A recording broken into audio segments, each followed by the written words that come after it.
Hey everybody, welcome back to an after show, our season 1 wrap-up / review party going on here.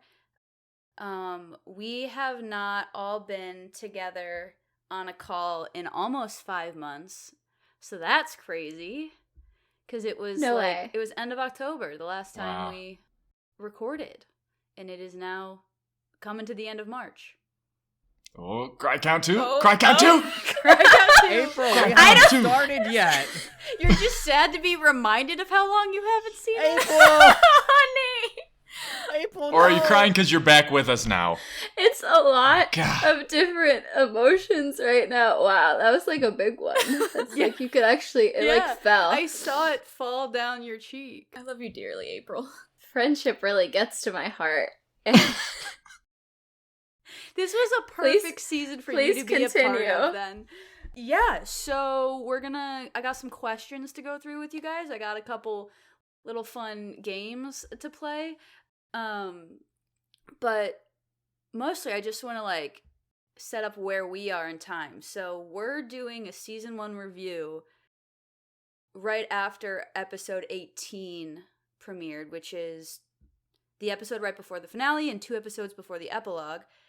So, we're going to cover the whole season in this, but most of our questions come from only the first 18, so some of them are questions that will be answered in the next couple episodes so we can talk about it, and some of them are questions that may have never been answered this season that we can discuss a little bit.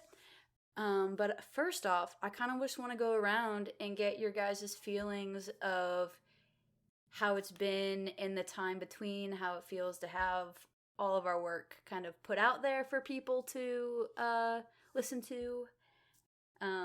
Is that April Cry Count number 3? No, I'm sipping my tea. Not yet. It's the same tears, actually. They're just stuck in my eye. Somebody else go first. Wait, this is not gonna work. No, Yes, it will. This is Yes, it gonna be will. wait. Okay. Okay. Wait. Wait. Wait, on shoot. Okay, yeah, on shoot. On shoot? Okay. Rock, paper, scissors, shoot. Rock, paper, scissors. But that wasn't the real thing. That wasn't. I was just. That's what that it was. will be. Yeah, That's what it will be. Yeah. Okay. You guys can't play rock, paper, scissors with more than 2 people. Yeah, we Yes, can. you Yeah, can. we're It's about to prove totally you fine, wrong. fine, We're about to totally prove you fine. wrong. Ready? Rock, Rock, Paper, scissors, scissors, shoot. Yeah! Wait, no! Ashley wins! That was insane. You actually did prove me wrong. I got excited about winning, and then I realized that means I had to go first. Or does it mean I get to choose who goes No, first? it means you go first. Okay, what was the question? The question was, how does it feel like we haven't been in this space for a while, but the episodes have been coming out, so how does it feel to, in this time to have all the work that we did out there for people to listen to? I think where I'm coming from is just slightly different than the rest of the cast, just because for the majority of it I was just working on the back end and scheming. But it's been such I don't want to say fulfilling and sound super cliche, but it's been incredible to do the ding dang thing that you and I have been working on for over 2 years now, and seeing it have such a positive response from the people who are watching, and then seeing how close the cast is, and I'm dipping my toe into that category back and forth, and just seeing how good it is, you know what I mean? Because I think whenever you do something new, and whenever you try a new venture, or it can be good, but seeing that it is good is just oh fuck yes. It's not even relief, it's just hell yeah, we did it kind of thing. It's just a lot. I wish, yeah.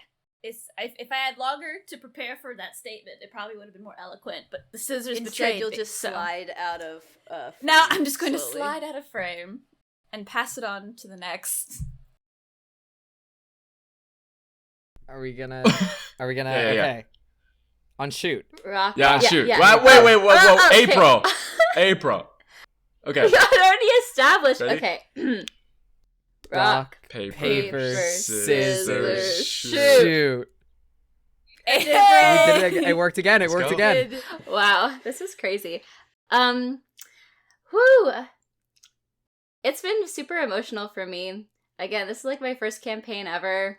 And so a lot of the times while we were recording, I knew I was trying my best and I knew I was having fun and I knew everyone else was doing really great.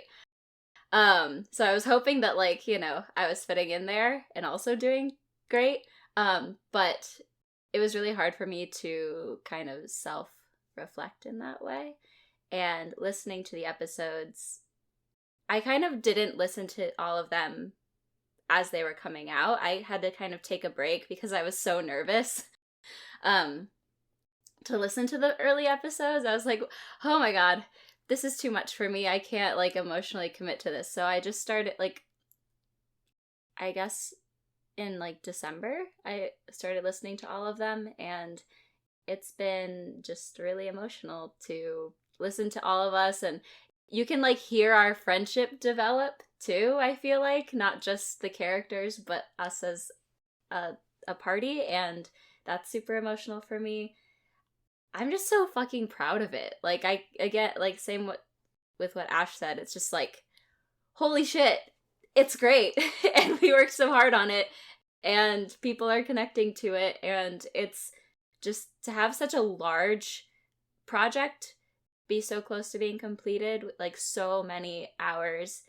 I mean, we played for so many hours, but also like Kenzie and Ashley's work in addition is just fucking insane number of hours.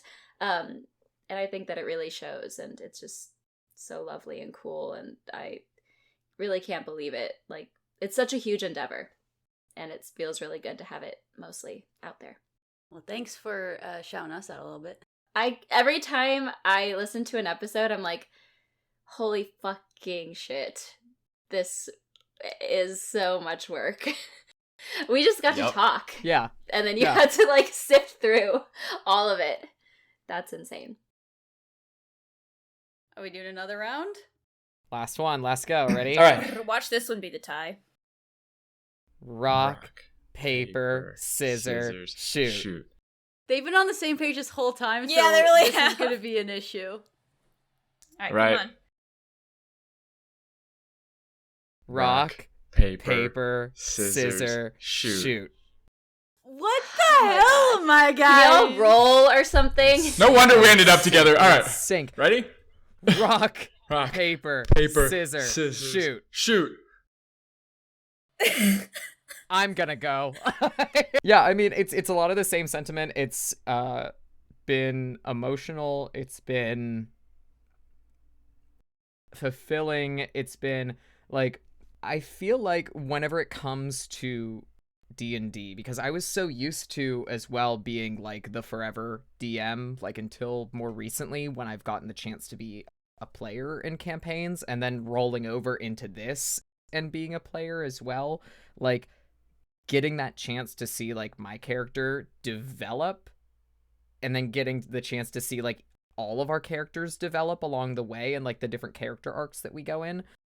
Like, I didn't really get to experience that until more recently. Like, I got to see my players go through those arcs because I would set it up for them. But, like, to get to do it myself, I was like, oh, this is its own unique, like, really fun, amazing thing to, like, go on this journey with my character instead of just, like, giving them the tools to do it.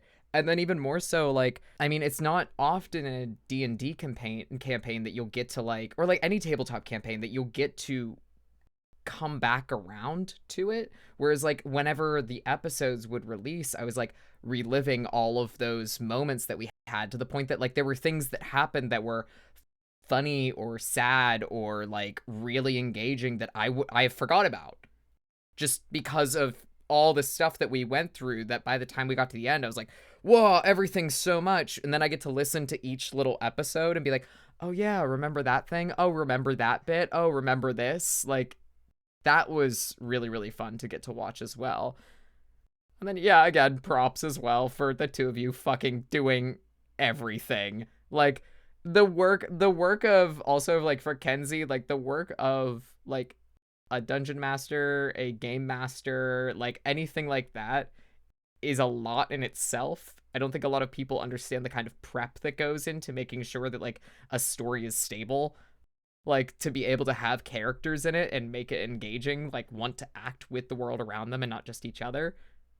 And then to do that and also like edit and like all that other shit that goes, like that's a lot. That's a lot, dude. And also, like, just a quick note, like, Kenzie started, like, working on, like, the story in the world, like, basically from, like, one of the first few meetings we had when we were talking about Queer PG. So, like, the amount of, like, detail and care that she put into it is just astonishing to watch it, like, sort of evolve into what it is. And it was just such a beautiful process to watch. Freaking kudos, dude. Thank you. I mean, everyone said everything. That is just amazing. Like, it is definitely a project I'm incredibly proud to be a part of. It really was like this experience of like, okay, we're doing something cool. We're playing like this TTRPG, and you know, the more that we play, everyone just becomes closer and closer. And that's what it was while we were doing it. To me, it was just like this experience, this bond between us and like this growth of our characters and everything. And then once episodes started coming out, it was really like, it hit really hard of like, damn, we all made something fucking that rocks. Like, this is super sick. The editing is awesome. Like, the editing is also something that, man, I don't envy the amount of hours that you put into it, but wow, it turned out. Like, it turned out so well. Also, we're way funnier than I thought we were. Like, I thought we were funny, but listening back, I'm like, we're way funnier. I laughed out loud so much while editing. It was interesting though, like going back and listening. There were some portions where I'm like, I don't even know if I can listen to this right now. Like, it'll either make me too emotional, or I'm like, God, like I needed to. We moved past that as characters like 2 episodes later. I need to get to that point because it's like cringing at your old high school self. So yeah, I mean, it's just been a beautiful experience. The whole thing initially was just a beautiful experience. So to have us all back together today is just, it's the shit. And we're all the shit. First question on my quite long list that we might not get through is what led you to choose what skin to play in the game? This was a question somebody submitted to us. And I think that we had answered this before, but it was reserved for the patrons. And since this one's going to be a public after show, I just, if you can briefly touch on what led you to pick those skins, that'd be great. Twilight. Yeah. What Yeah. Twilight, Teen Wolf. I guess to expand upon that, I've consumed a ton of vampire media in my time. Like, I was a big Vampire Diaries fan. I read a bunch of like those young adult books with like the characters would all be in black and white, but then their eyes would just be like bright green or something. I repressed that. But I read like all of those books, and I grew up like in a very religious sort of environment, and I think that I'm very familiar with the idea of repression as a queer person that grew up in a very religious environment, and the vampire like dynamic is kind of all about repression and release, and I just wanted to explore that and kind of go through the idea of a high schooler who is going through some of the same dynamics that I did, but in a very different way, like a very liberated queer teen, but who is also repressed and dealing with acceptance of herself. I got called out. It was Teen Wolf. It was Teen Wolf. Yeah. Yeah. Yep. Whenever I was younger, I was always drawn to like, because the vampire character was always like the archetypal like love interest. It was the one that like think of like Twilight, like was such a big thing whenever we were younger. Like, it's like the vampire is the one that everyone is smitten over. Like, that's the one that everyone wants. And then it's usually like the werewolf is like the underdog, or like the oh my god, the underdog. I'm leaving now. Like the werewolf is the underdog, or like the best friend, like the quirky best friend that has like a good joke or something like that, like stereotype. that was always the character that I was drawn to most, because I felt like I could relate to that character more than I could, like, the very poised and proper vampire. There was always something about, like, the werewolf or, like, any kind of, like, were creature, like, transformation too, that was, like, messy and fussy and not perfect in any way, and not, like, aesthetically pleasing sometimes, but it felt more human and more real because of that. And then, like, I mean, like, what better, like, story trope other than a transformation that happens to you that maybe you didn't really want all that much, and then you kind of learn to live with it and, like, make it better, than, like, a trans person playing that. Like, it was something that was really, really fun. And so there's a lot of aspects of Caleb that were, like, myself that I put in there. Like, my own, like, repression and my own, like, coming to terms with being queer, coming to terms with being trans, coming to terms with, like, what gender meant to me and how that was going to fit into my life in Caleb. Even though Caleb had the opportunity to come out whenever he was younger, and I didn't come out until I was well into my 20s, like, there's still a lot of moments where he's like, I have to, like, fit a certain mold of what masculinity is supposed to be, even though he doesn't like it or he doesn't really want to, in order to, like, keep himself safe or feel like he has to fit in. And then by the end, he's like, I'm gonna put on some makeup if I feel like it. Like, I'm gonna wear something that's, like, pretty because I like it, and it doesn't really matter that it's not, like, the standard, like, masculine version.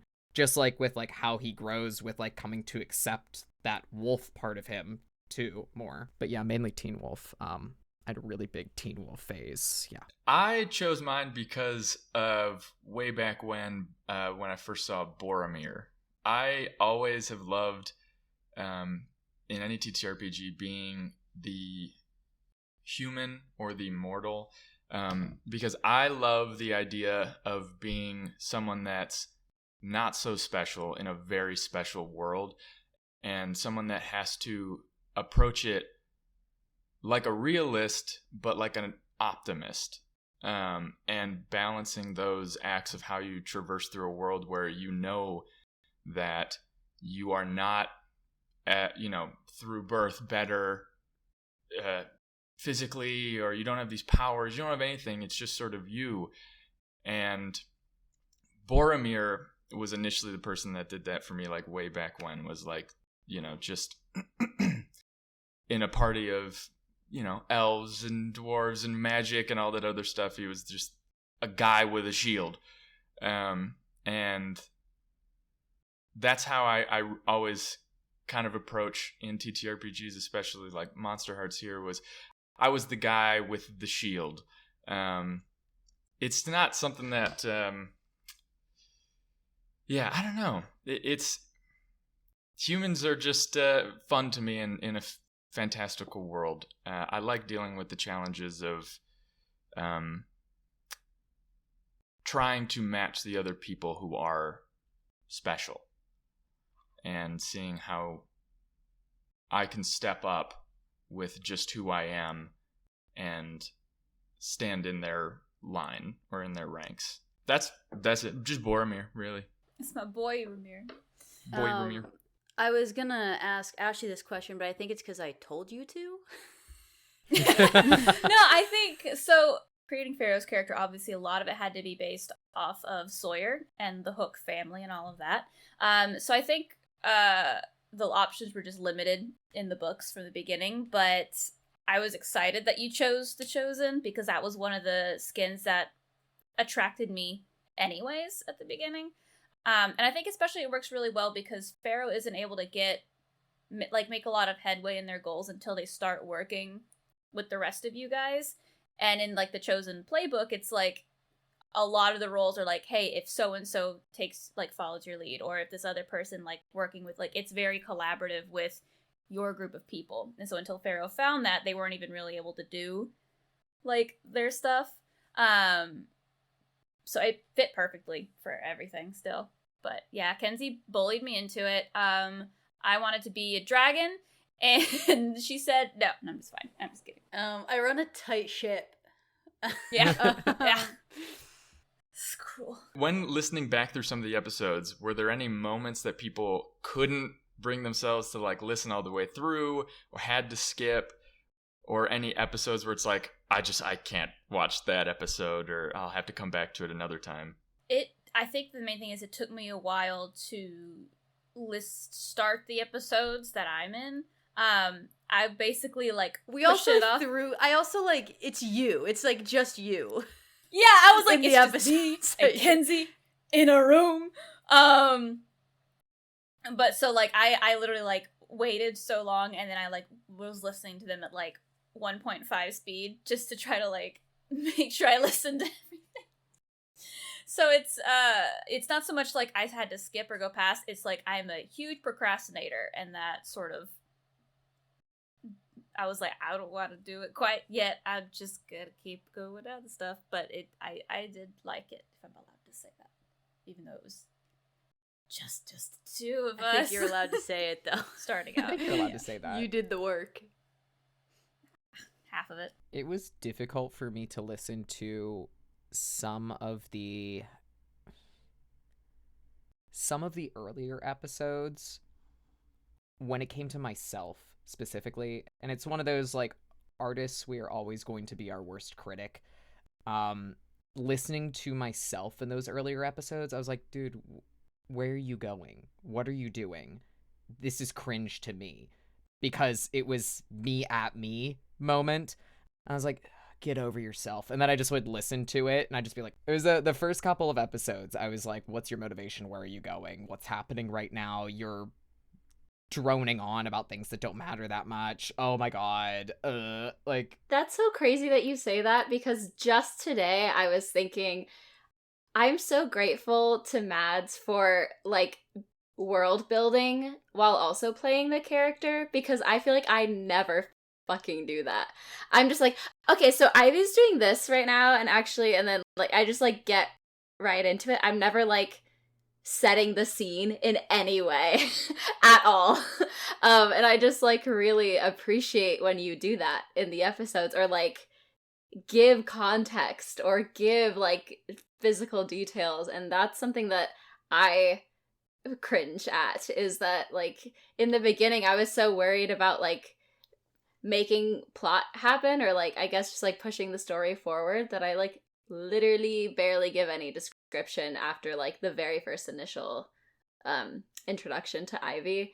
And I miss that, because it was in my head, and I can kind of like see it, you know, visually, but I'm like, I didn't say any of that though. It would have been cool to give that to the audience, and you do that. thank you. I'm over here like, I'm slowing us down. Oh, nuts. Like, No, thank you're you. providing the texture. It's so good. The other thing y'all did really, really well that I had to like almost change my mindset in storytelling as we progressed was you were so good at integrating your inner thoughts. Like, you're now going to speak on like what your character's feeling in that moment to like clue in some like the audience on specific things or tiny little details of reminiscing of what the character might be thinking about, their history. And that was just so different from how I ever played. And I loved that progression of kind of trying to get adjusted to that style of storytelling as well. So no, you guys were amazing. It was economical. There was no white space. All of it mattered. Yes, and we all like built it together. Like all of our storytelling strengths, I think, fed in really well. This past episode was the hardest for me to listen to, because for many reasons.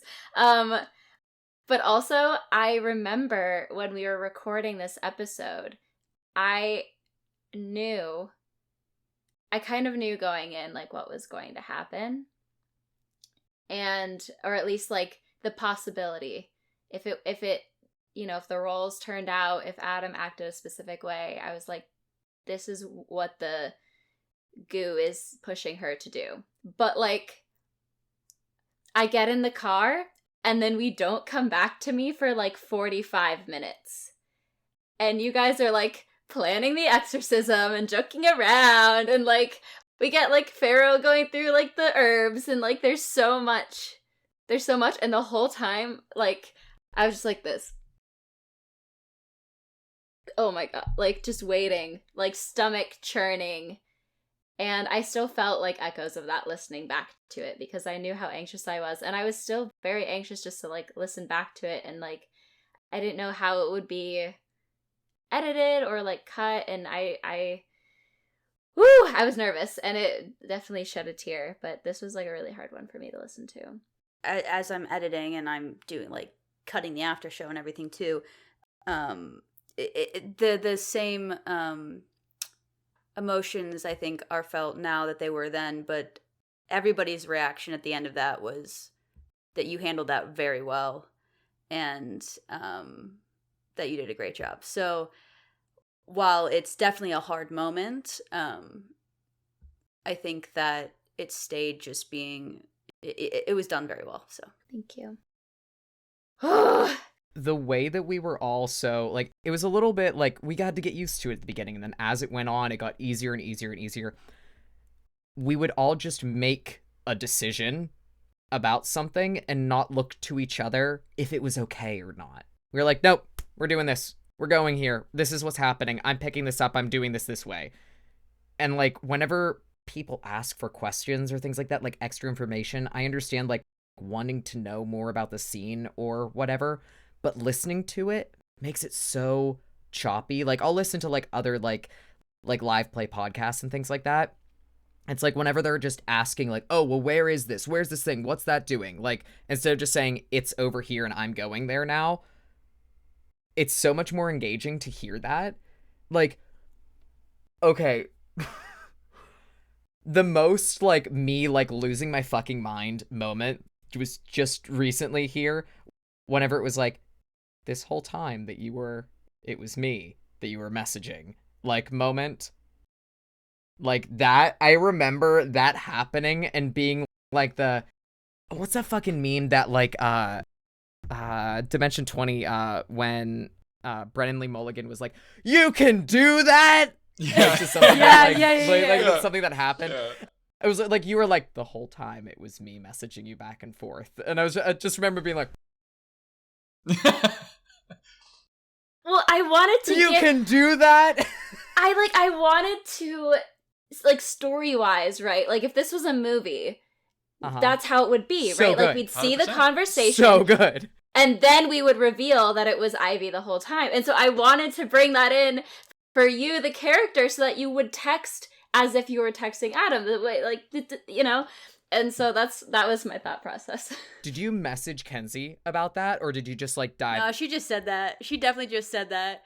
And because I remember I was editing it, and I think how it went was we did the whole scene and we did more, and then all like I was like, okay, Ivy, what are you doing? And April was like, well, she stole Adam's phone. So when I edited it, I changed the placement of that to make it more linear.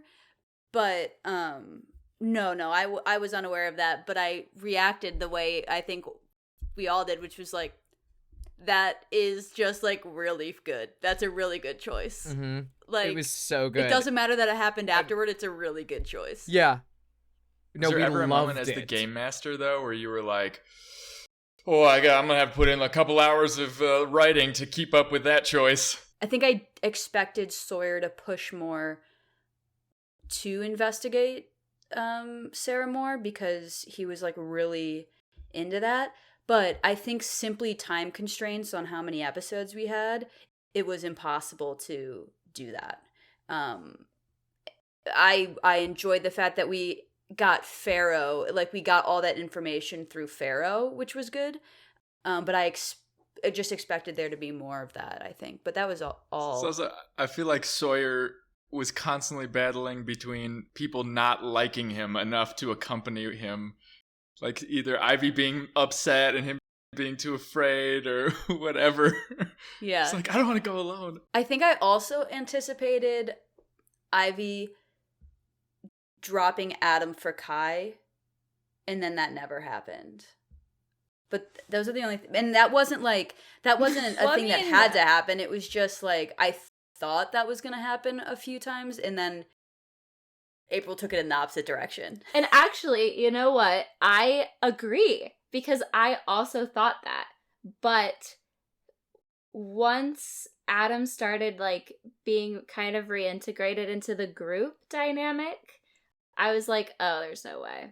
She's gonna fall right back. But who the TikTok? Who the frackle? Oh no, that's Will still we We never figured it I out. don't think. Yeah, we Was didn't that figure it out. Kenzie? That's still a mystery. It bothers me because I'll be listening to episodes like, how the fuck are they right there?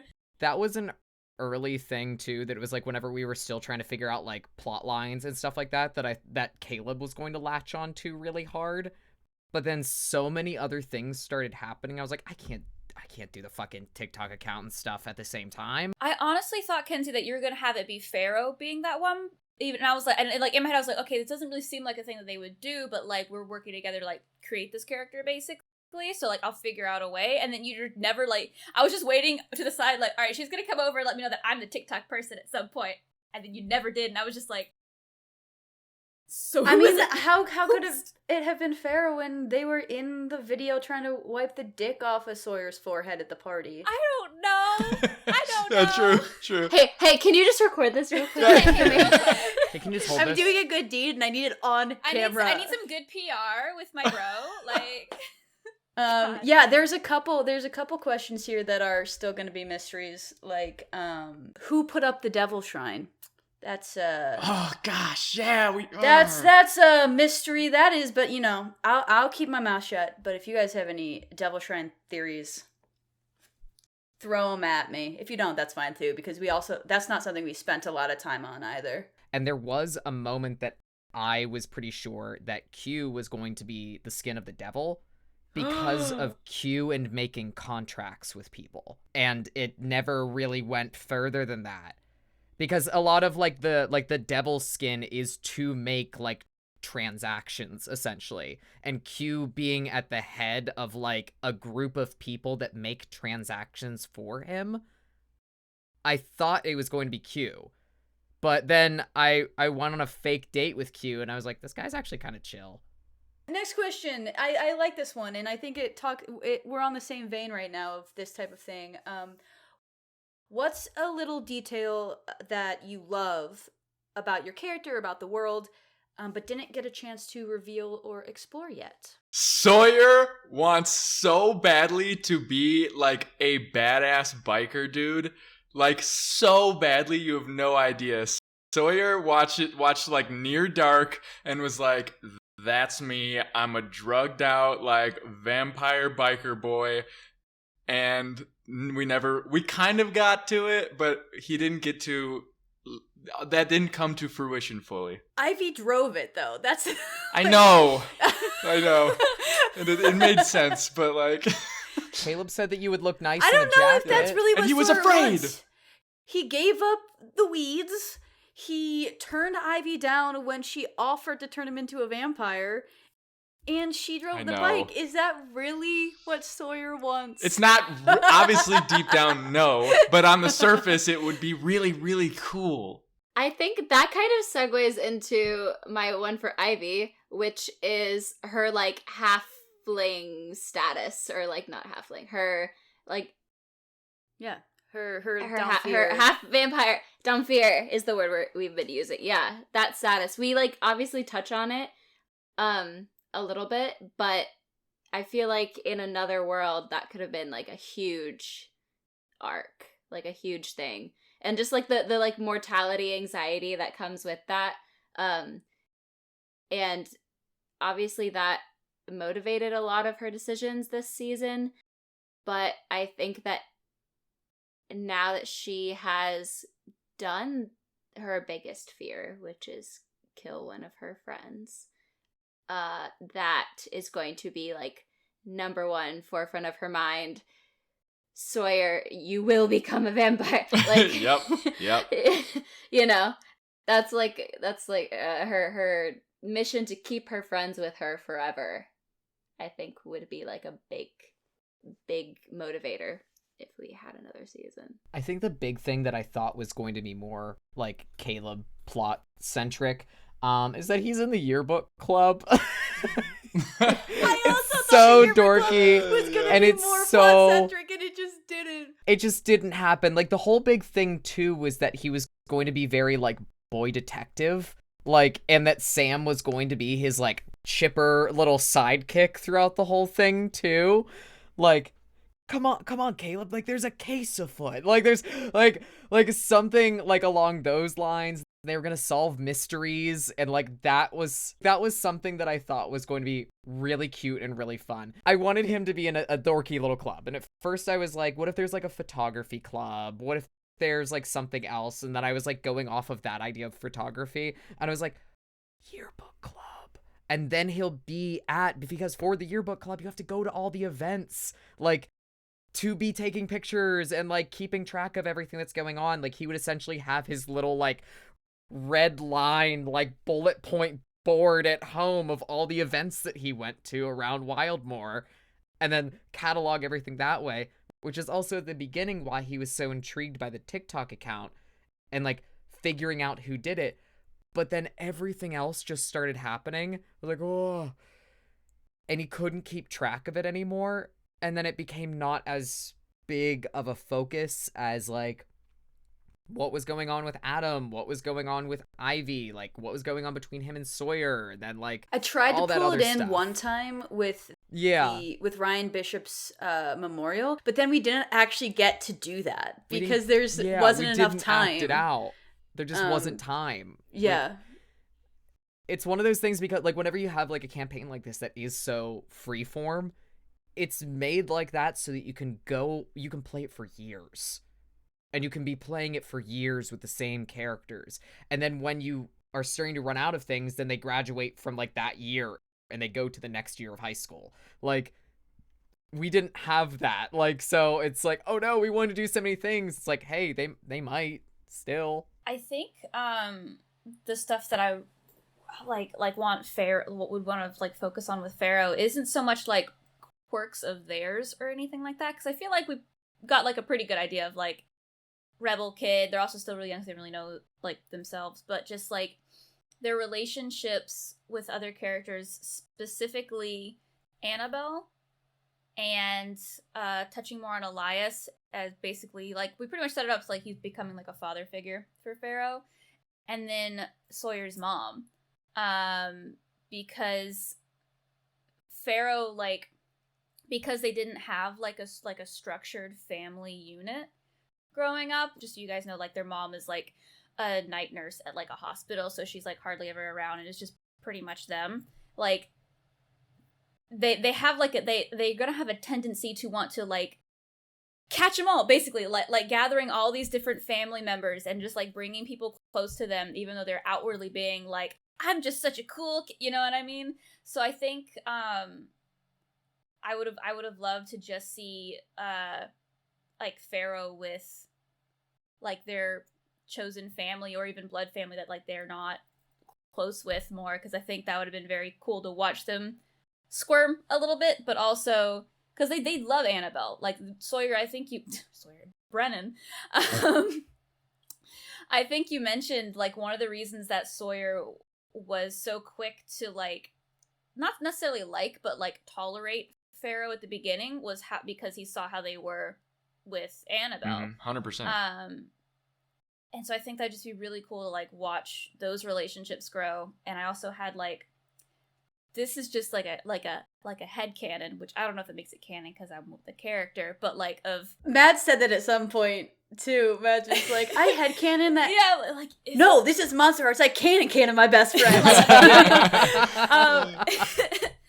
But I also like the idea of Elias and Pharaoh's mom basically having joint custody school year. Pharaoh's at Wildmoor this summer, they go back to the city, and because of that situation, however they like pitch it to Pharaoh's mom, like Pharaoh's mom and Elias end up hitting it off because they're like, yeah, we're dealing with this fucking kid so much, and Pharaoh's like, oh, I hate this actually, but they don't actually, but they're like, this is the worst thing ever, but it's like kind of the best thing ever.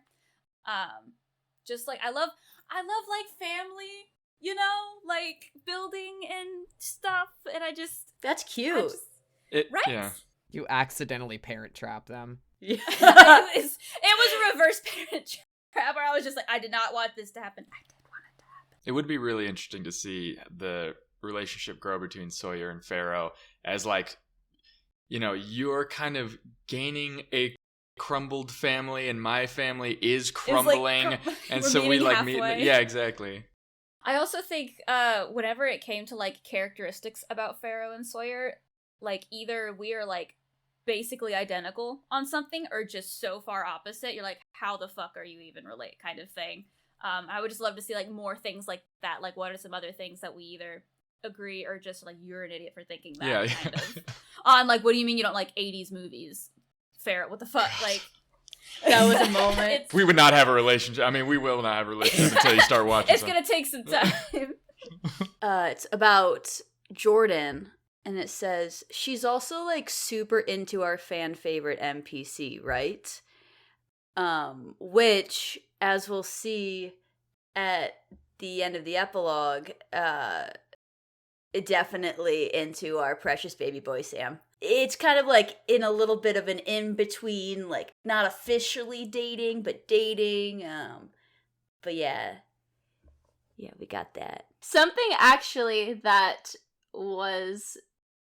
I thought was like never explored was like the because gay boys, but like the fact that after Ivy feeds on Caleb and Sawyer, that they would be having like weird mixed feelings about Ivy for a little bit, but you were both just so in love with each other that it literally never came up. I think what's interesting is I don't want to pat ourselves on the back too much, but I think we did such a good job at like showing growth and motivation that while like in a very brief moment the Ivy and Sawyer thing could have happened, but it did, like in that moment it didn't. So, and it was so true to character that there wasn't a lot of space in the story for what was said not to be believed. Mm-hmm. Yeah, totally. I agree. I'm super glad it didn't. I'm super glad everything happened the way that it did. I was rooting for April, or for Ivy and Natalie. I was rooting. Woo, Natalie! I was rooting for Natalie and anyone. Just God in damn. general. Rooting yeah. for Natalie and herself. Man, yeah, same. She needs some confidence that like she needs to find, and maybe someone can help her with that. But it was not going to be Ivy. No, I have a theory that if we do have a season 2, that Natalie will become the big bad as she deserves. As she should. That's valid. That girl was put through the ringer emotionally. Yeah. I the fact that I like do not even address her in the epilogue. Yeah. No. I leave her. She just literally She disappears that after is homecoming, disappears. disappears. And like it is so in character for Ivy, like she's so caught up, but like I know I kind of was okay with leaving that string dangling because I was like, oh, that's a really great place to like pick up if we pick up the story, like the consequences of our actions.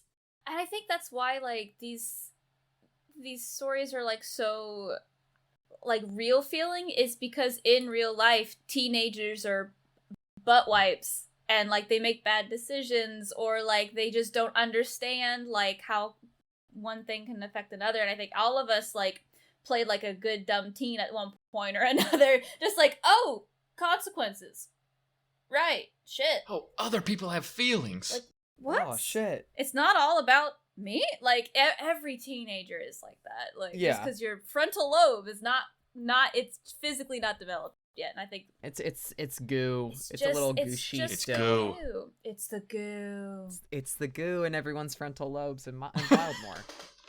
Yeah, Don't worry, guys. It's not because they're dumb teens. It's because of the goo. it's the goo. We're blaming the monster. goo. It's doing that. What's next on the list? Well, this question says, did the witch DJ have shit going down the night of the quarry party, or was that just part of the show, or what makes her so good? And I would like to just make it clear that Jordan is not the witch skin, and that during the quarry party she had nothing nefarious on her mind, but there are side effects to her music, and so that was kind of the result of that. Question: what percentage of Wildmore High students are not human? Outside of the skins I have for you, the skins I have for Ivy's dads, I have a skin for Kai, Naya, Jordan, and Adam. That's But it. when And the ghost season that's living 2 in happens- Ivy's house. Oh. And the ghost that's living in Ivy's house, which I Yeah. actually never created. Yeah. I never, like, actively created a skin for, Well, there's like ghost and ghoul Jane. skins that she can have. she was just, like, more of, but- like, just a ghost, like, a Just literal saying. ghost. Wait, okay. Question for Ashley. Did you know, was it always this episode that you were going to hop in on? Like, reveal yourself? Or did you know it had to be, like, at the very end of that episode? Or could you have, like, revealed yourself at any point during the Halloween episode? I'm pretty sure that we decided like I would be like popping out at the end and then like cutting off at the Halloween episode after Kenzie had planned that, because we were trying to find the right time to like drop the Pharaoh bomb in. We both decided that the biggest impact would be for it to come out when you see William. Well, that's right. That's right. and there 'cause was I no good way to make that happen until that episode. because Pharaoh's whole thing was they were being like a spy. Basically, they wouldn't have like voluntarily revealed who they were unless if the one person who would recognize them for who they were was like right there. And they just had to like sort of spin it to their advantage somehow. And we did want it to be the cliffhanger of the episode too, so. Oh yeah. Yeah, it was great. I like how y'all yelled at me afterwards. That was very fun. That was a good moment. I've never been so shocked. I'm just curious for you, when that information was revealed, did you initially react like in character like Sawyer was like, oh shit, or were you Brennan being like, oh shit? Does that make sense? Like, yeah, when it both. Yeah, both. Okay. Both is Okay. the answer. No, I went brain dead. I was like, and then Sawyer was, I don't know, man. I was instantly just like, that's not true. Is that true? That's true? And then the episode ended. That's as much as we got in that time, too. And then I had a week to just be like, fuck. Just stew on it. Yeah. Oh, I've never been more nervous to say 2 words. Oh my god. Yeah. I was just waiting, like, What was the scene that I like listened to again? That was like the prom one or whatever, asking out Q, and Q being like I'm not gay or anything like that, and Caleb's like, well, I am. What, you want a cookie? Like, you wanna like, here's a gold star. Woohoo, you're straight. You're so normal. Oh my god.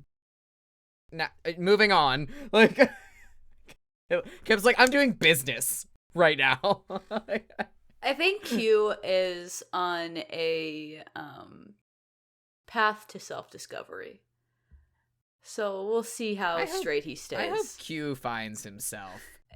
I don't like saying that all people who are like homophobic or transphobic are actually just gay or trans. I hate saying that because I think that people are actually hateful and that could be a thing. But I think that like the quickness and shift from like saying something transphobic to feeling really guilty and sorry about that to now saying something not homophobic, but just like wanting to make sure that you know that he's straight. I don't know. I just think that like I think there are signs that maybe Q's got some work to do on himself. He really dressed up for your date. He really He did. dressed up for the date. Caleb was full expecting him like not to put any effort in at all and be like, whatever, it's gonna be the wow factor of just fucking Q showing up here and everyone going nuts. I think Q dressed up. He looked good. Good for him. I hope he figures his shit out. Yeah, I feel like Q could be like a blossoming they them. Like, needs some time though. Time is in like a season 2 or something. Moving along. How did Gregor get indebted to the Duncans? Crawled out of the fucking crypt. I'm not really gonna talk about Gregor in case we come back to this story, but I don't think that he was indebted to the Duncans. They met him, some attraction drew them to him, and so like Eleanor and the other people that have passed through Blackthorn Manor, he just kind of became the object of their desire for a bit. And so like just at that time he was their paramour in their house. To confirm, Gregor was the one who like raised the flag a little bit on Ivy's existence to the coterie, right? No, Gregor was the one that showed up to the hospital with Sam. I guess we might not have been at Ivy's house for a while, but after he was at the hospital, he wasn't really around anymore. They don't ever specify. It's just my theory that it was Gregor. I kind of thought that it might be whoever runs the TikTok account. Because he's like, that's a great idea. Stop giving your ideas. Just because, like, I thought that whoever runs a TikTok account, like, has knowledge of the supernatural in Wildmoor, pretty obviously, and is, like, threatening to expose us kind of explicitly, and so I thought that it was that person, whoever it is. Yeah, it's never explicitly stated, it just says someone that we had brought into our house betrayed us. And April, when you were creating this, you kind of talked about it as like being a polycule of sorts.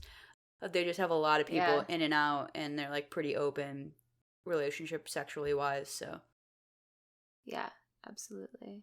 I just wanted that to be shown, and so to have Gregor and Eleanor there at the very beginning to show that there was that type of open relationship was kind of why he was there. I think that was so smart of you, because I think that Gabriel and Bast wouldn't think that's just like how they've lived their very long lives, but because Ivy is so new in their lives, like, they wouldn't maybe have assessed the risk of that, of like having, you know, a bunch of people like come in and be welcomed into their home when they have Ivy, who's so risky. Damphir's always considered, I mean, Interview with a Vampire, any like child vampire is always considered a super dangerous thing, and we don't know if Ivy will ever be an adult.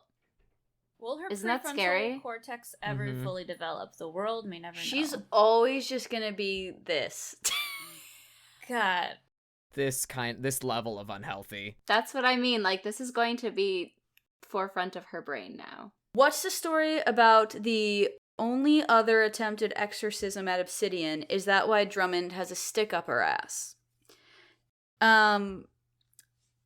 I don't think that Drummond necessarily has a stick up her ass.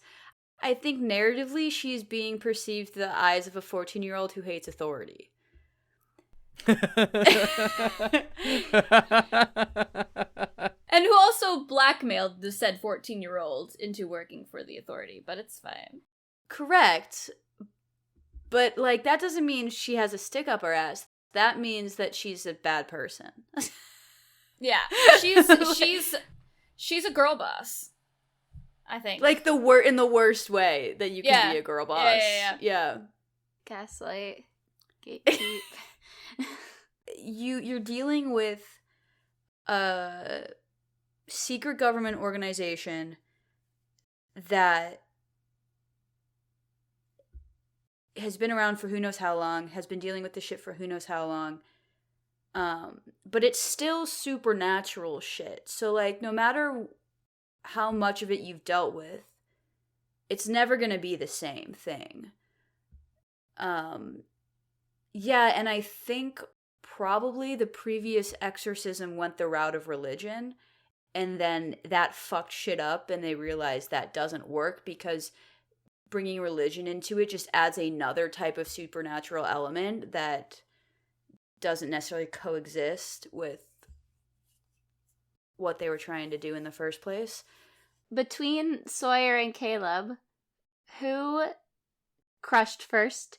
Who fell first? Who fell harder? No, but like, when did y'all really realize, as characters, when did the characters realize that they liked each other? Okay, as players first, like, one of the bits with the werewolf is that I have like developed a fixation on someone, and I get 2 strings on them because like I have been like studying them and I know so much about them. And we were talking like at the very, very beginning, whenever we were still like fleshing these characters out. Like we also had like a session where it was like just Caleb and Ivy like trying to flesh out like things like relationships between them and stuff. And we had this discussion with like between like Caleb and Sawyer, like how they would know each other, their relationships. And that Sawyer had like kind of a crush on Adam. And then for Caleb, we were talking about like, well, of course, like another person is in love with Adam. Of course, another person is, because he gets all the attention, he does everything. And that's whenever we brought up, it's going to come up in the epilogue, like how they first started playing Crush and Egg together. And like that was like Adam's thing first, that Adam was teaching Caleb how to play, and Caleb was kind of like the, here you go, kid, like here's the second controller that's not plugged into anything so that he could play too. But then Adam went away to like camp or something, like hockey camp or something like that for the summer, and Caleb was by himself trying to play Crush and Egg, and Sawyer came over looking for Adam, but then was like, oh, you playing a game? I want to play a game. And so then they started like playing together and would hang out more often. And so Caleb was like, this is a person now that's coming over not just for, like, first he came over for my brother, now he's coming over for me though.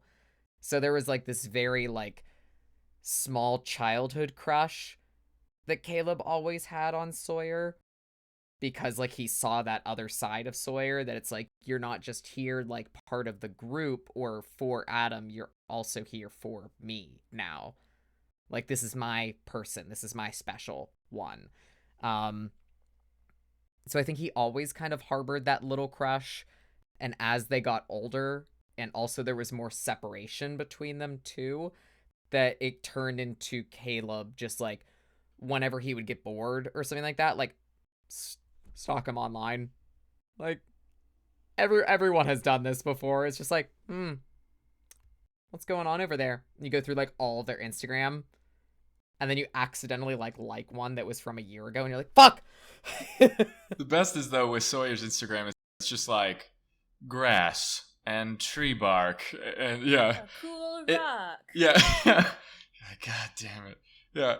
Sawyer's side is kind of similar as well, where it was like the Crush and Egg thing was like, okay, I enjoy being around this person more than I thought up until this point.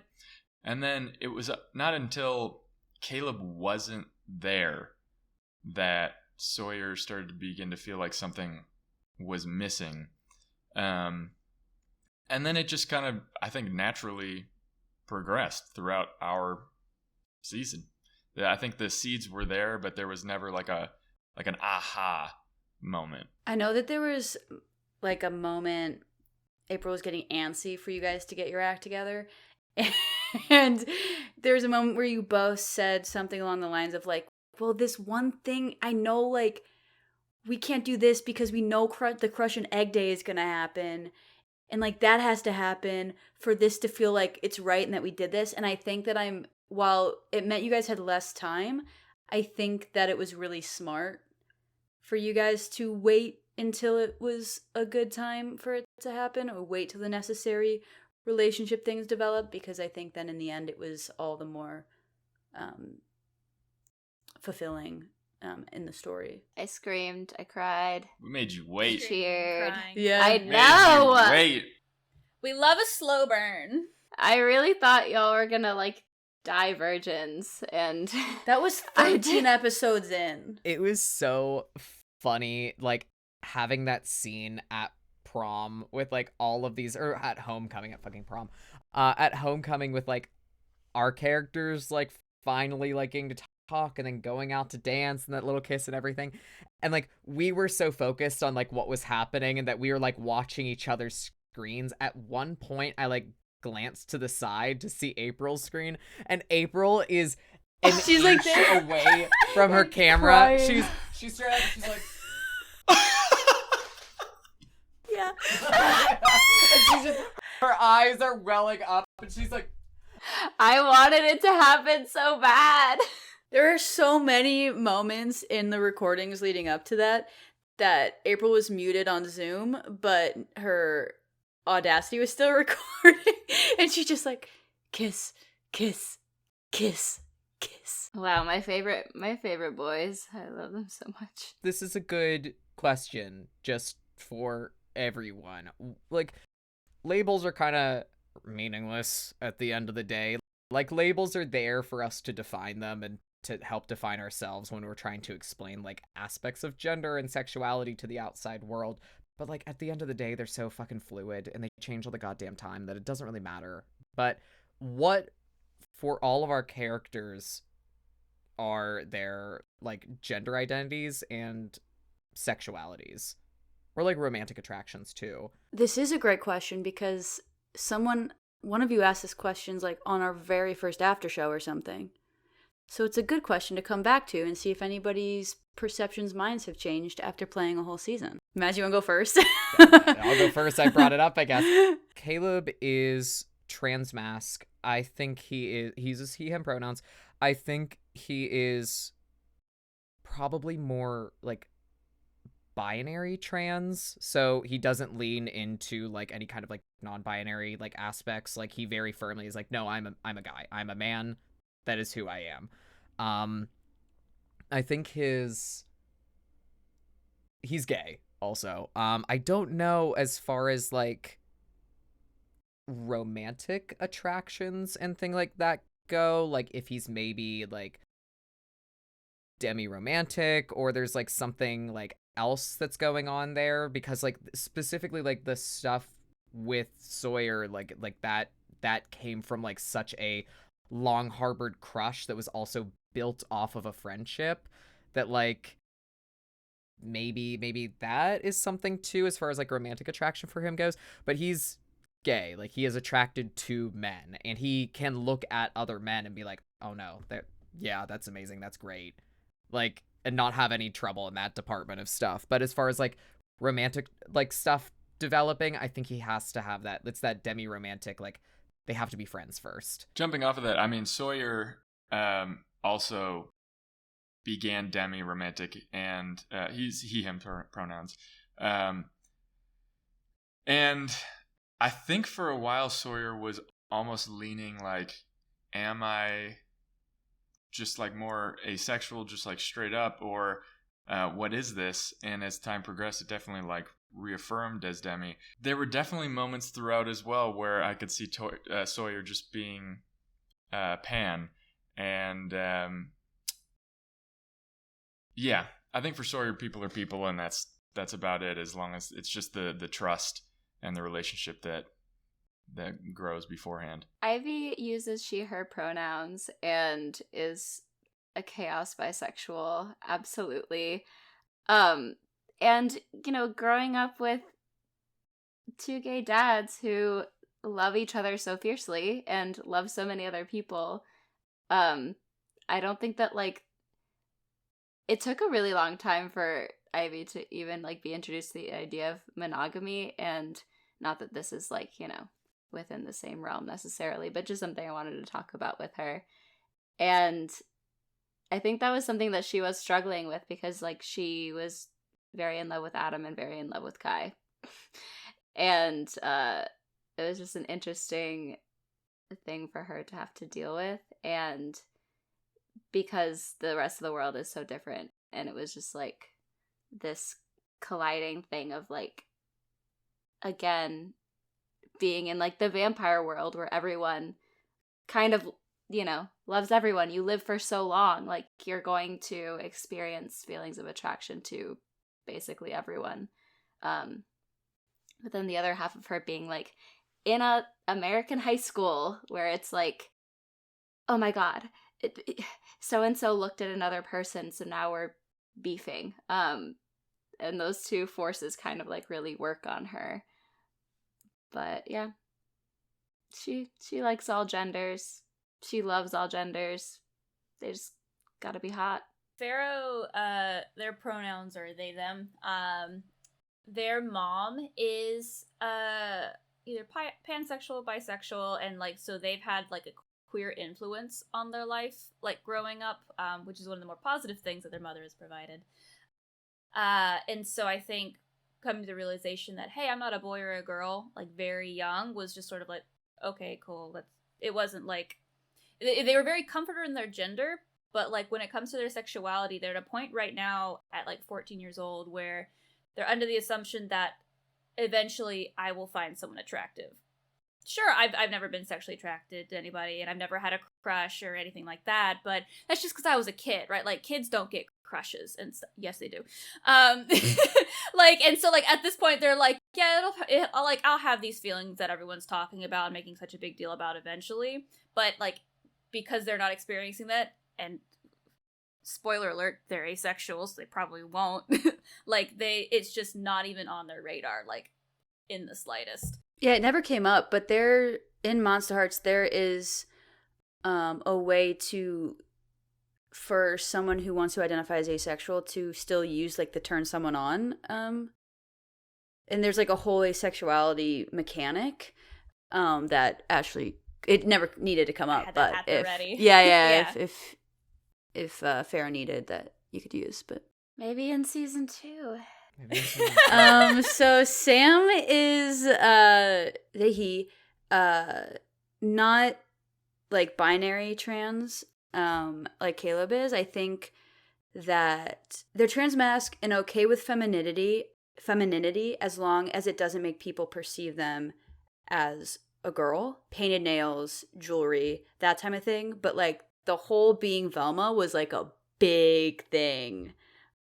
For them, like putting the skirt on was a big thing that they didn't really want to do. So yeah, I think that's where they are. And I didn't put a lot of time really into thinking about Sam's sexuality because I think that I also thought somewhere on the ace spectrum and I don't think there's been enough time to really explore that or explore the relationship with Jordan to really understand yet where they're coming from to be able to like pinpoint that. Do you think they could be like asexual but like biromantic? Like crushes and romantic feelings come very easily and strongly, but I just don't know. I just haven't figured out yet if they're like purely asexual or just on that spectrum somewhere. Like in the umbrella somewhere.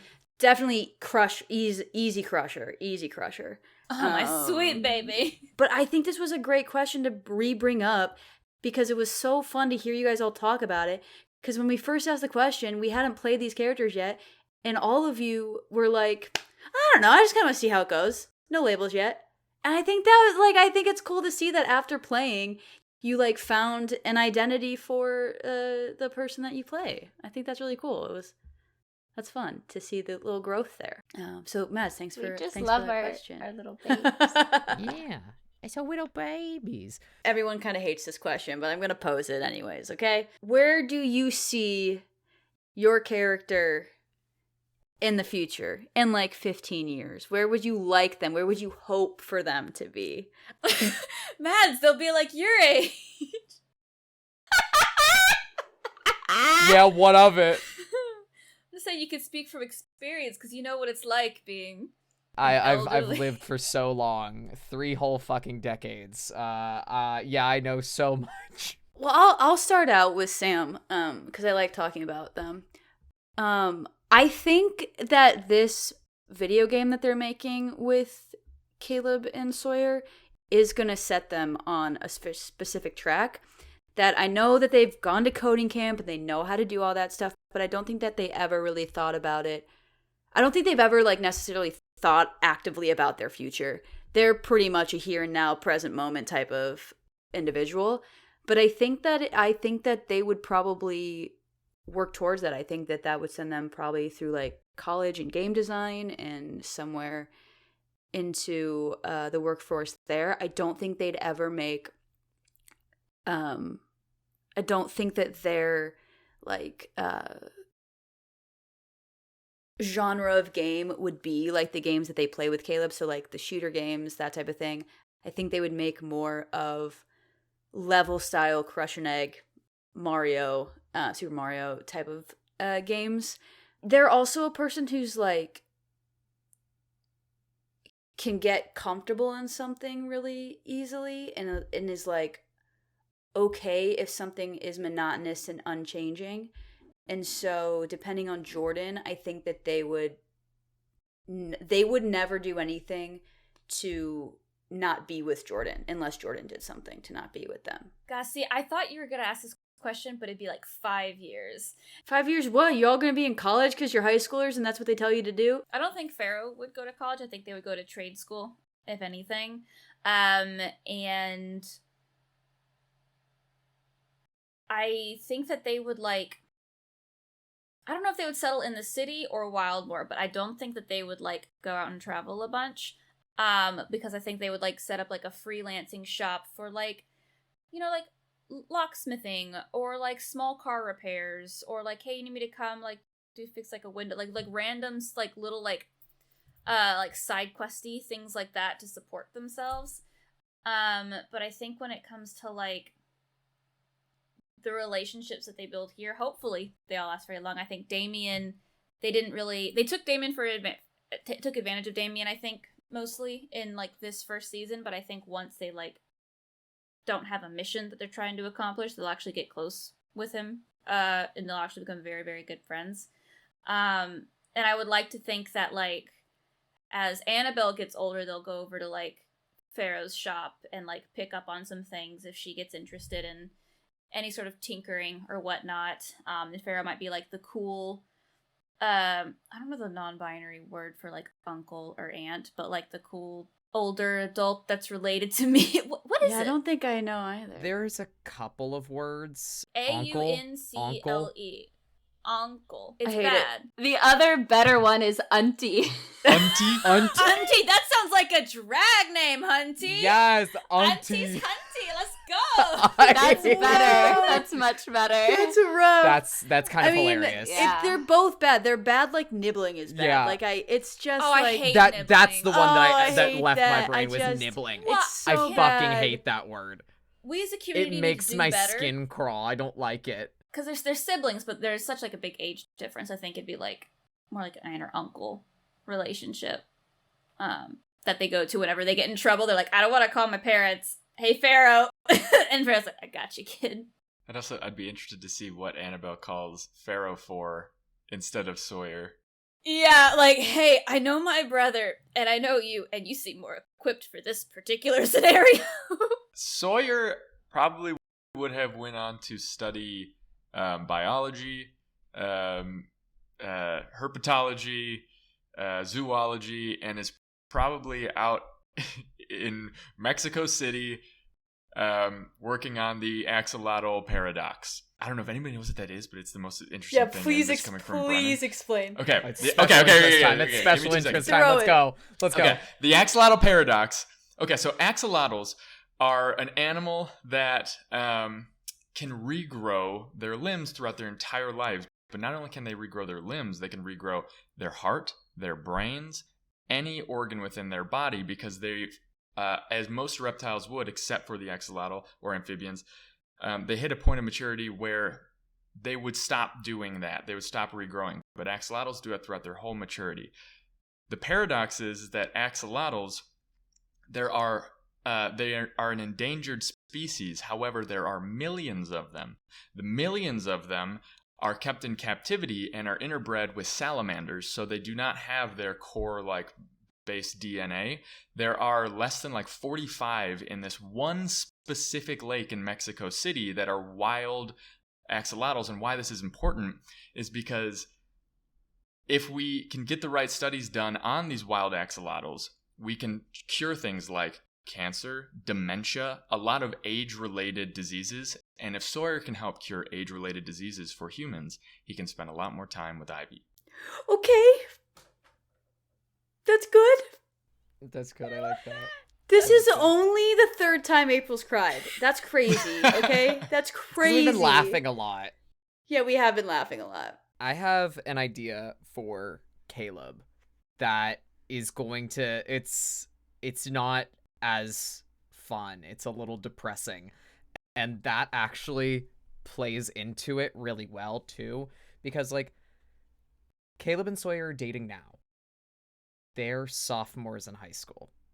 And, like, the statistical likelihood of sophomores in high school, like, staying together forever, like, their interests are going to change, their career paths are going to divert. Also, a big thing for Caleb that is going to hit him really, really, like, now he's kind of in the thick of it, so it's not as present on his brain. He's worried about what's in front of him right now. A big thing for Caleb that was touched on with some of the flashbacks, too, is that he always dreamed of getting out of Wildmoor.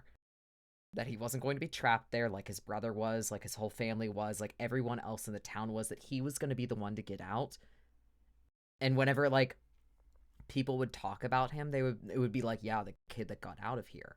Because that's very much like, I don't know, like, small town, like, growing up, it's like if you stay there forever, then you stay there forever, and whenever you go back and visit those people, they're at the same fucking dive bar that you left them at.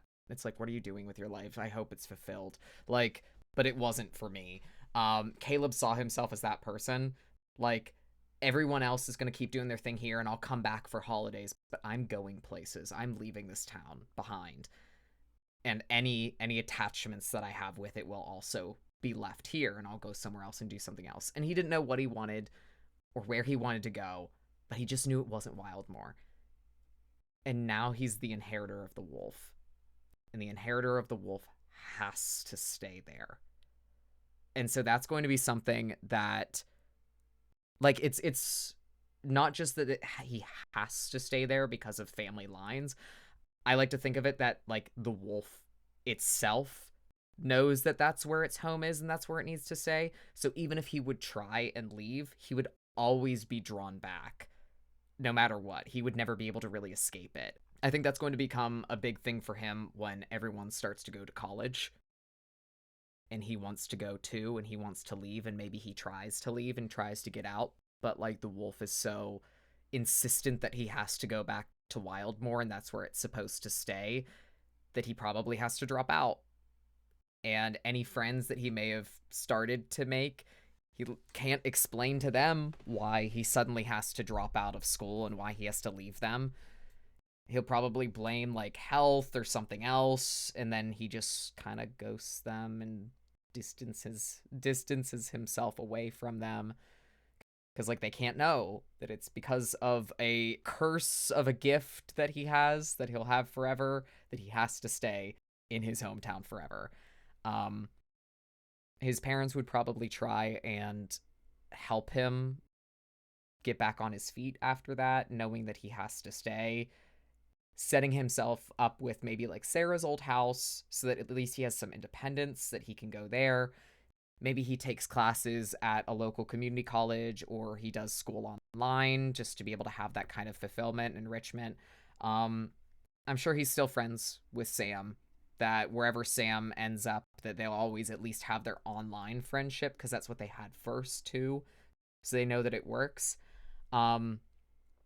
I feel like Caleb would also start to get resentful, though, of people that were allowed to leave, like Sawyer.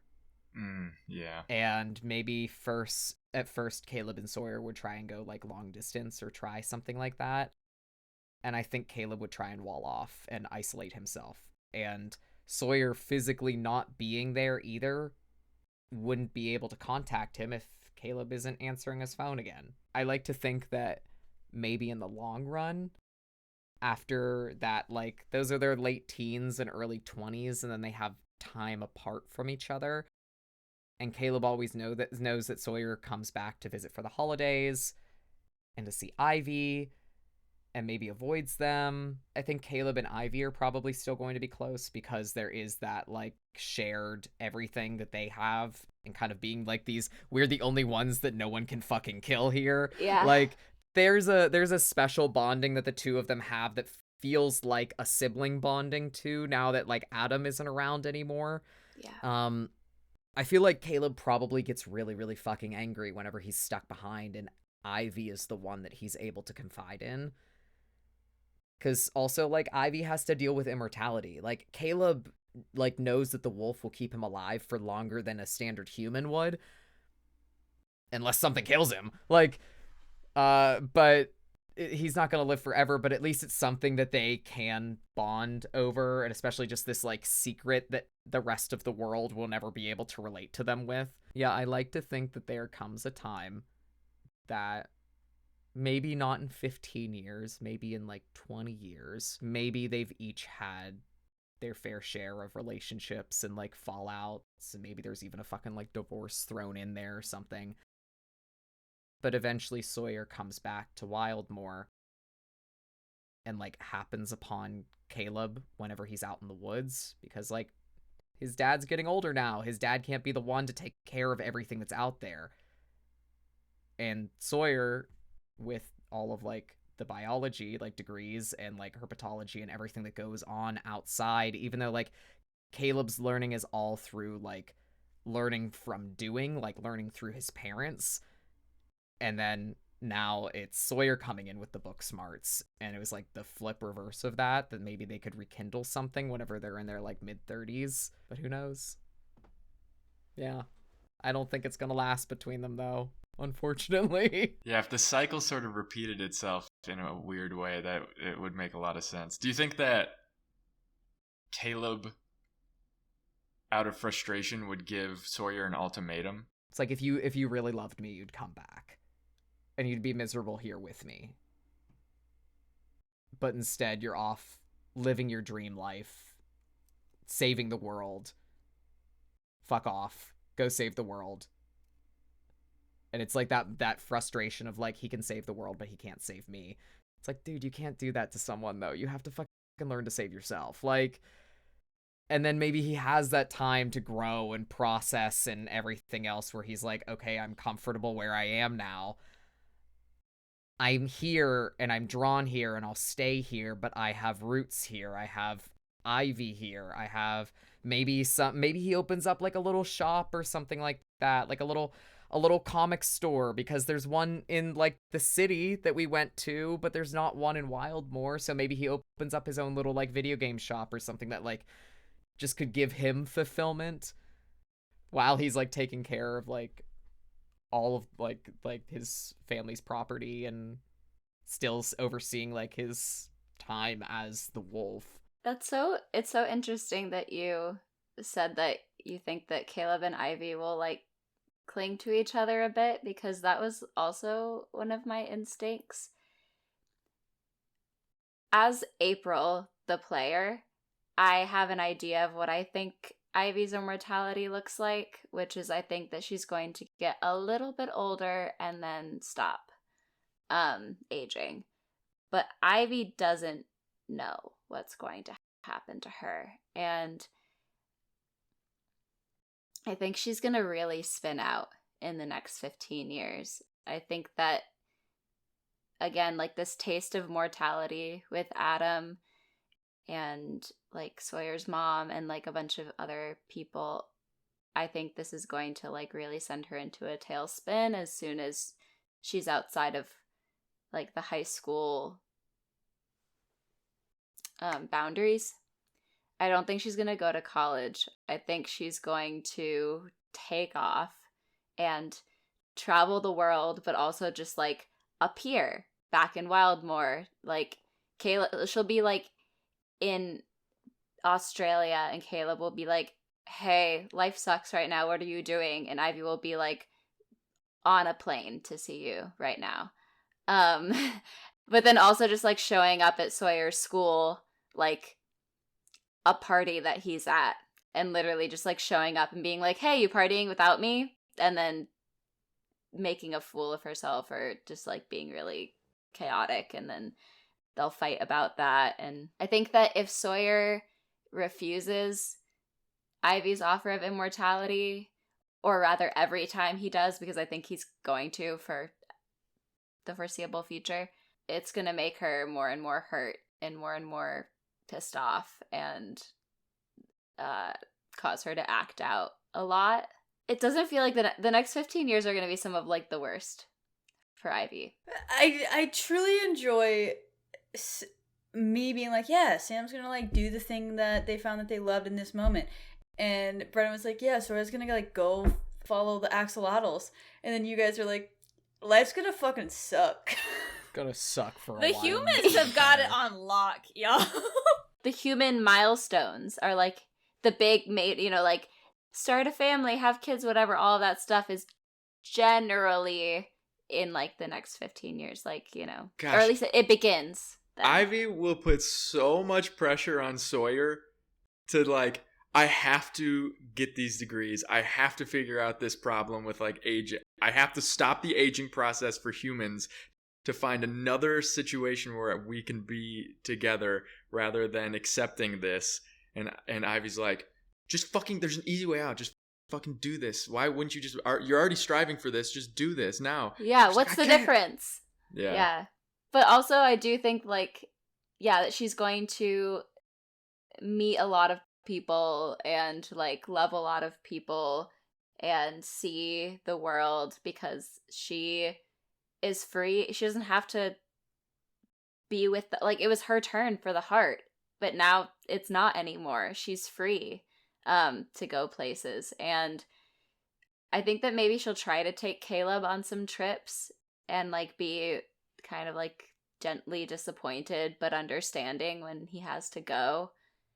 I think that she'll send Pharaoh like postcards and weird tchotchkes from everywhere she goes, but I don't know if they'll ever be like incredibly close. I feel like they still are very like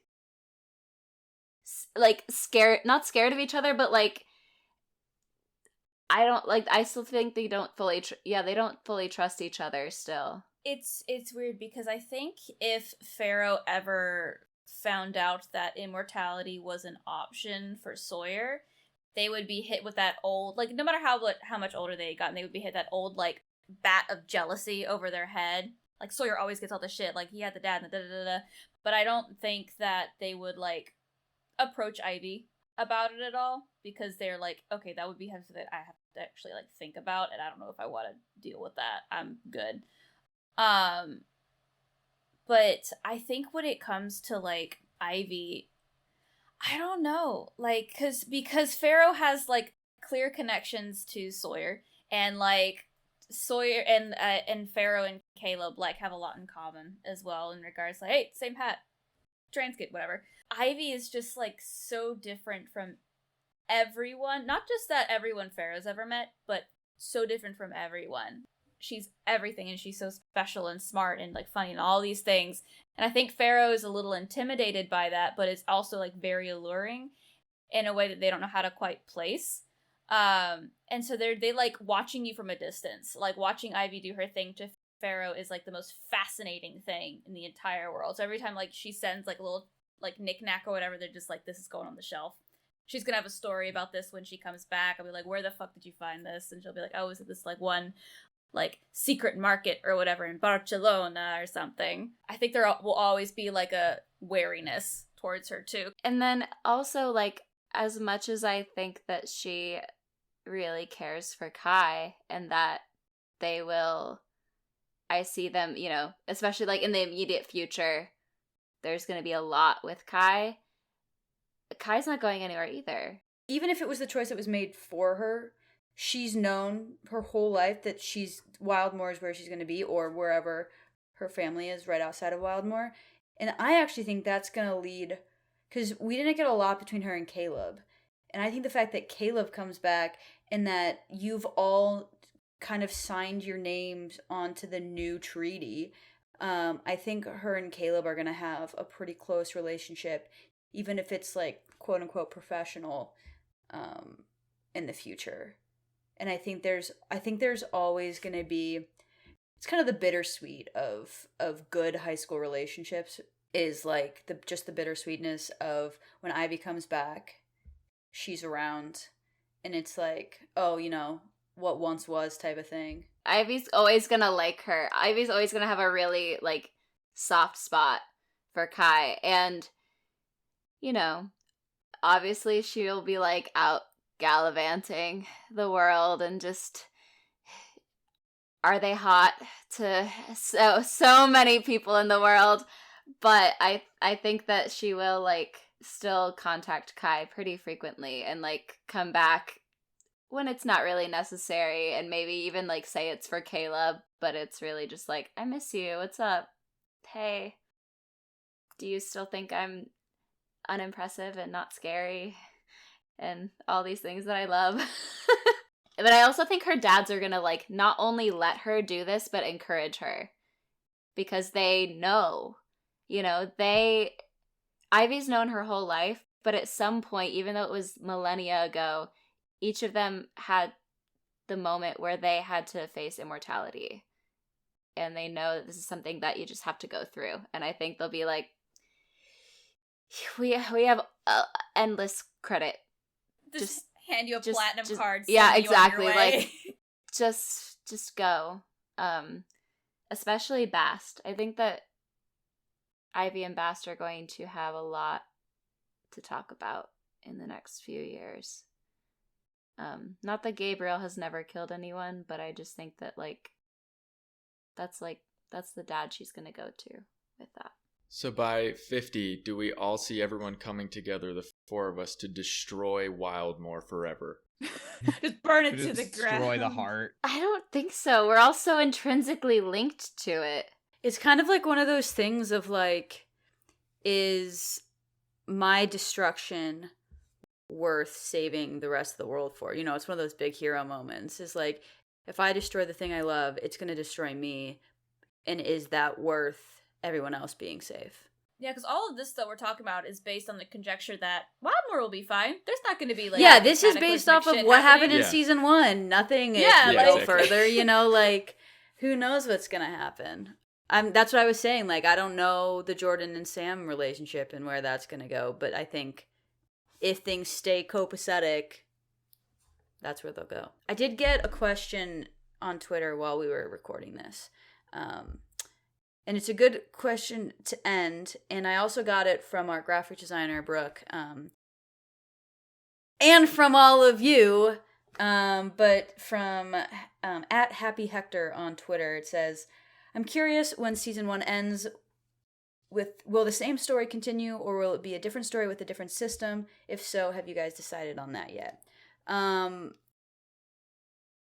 And Brooke asked, will there ever be a season 2 or a high school reunion? Which would be fun. But here's what I'm going to say. I would love to do a second season of Wildmoor High. The second season of Queer PG, though, is not going to be Monster Hearts, is not going to be Wildmoor High. That has been in the works already, and we are going to make an official announcement about what that is in the next probably month or so. So for Happy Hector, who asked the question, keep an eye out for that. It's been just an absolute blast creating this season with you guys and telling this story, and I don't want it to be over, so I'd love to do it again. But we'll just have to wait and see if that can come to fruition. Because I know all you guys would want to, as you have said many a time.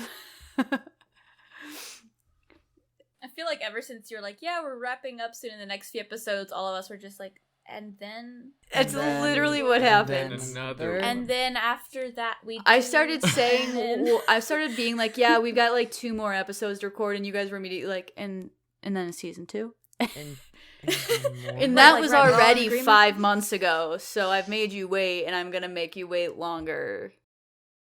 Cruel. But how much longer? So I'm ready. They hate us. They fucking hate us. It's just No, It's 'cause it's you don't like genuinely us. because you don't want to be our friends anymore. Is it because I cried too much? April's crying right now. I'm just holding these in my eyes to guilt you. That's cool.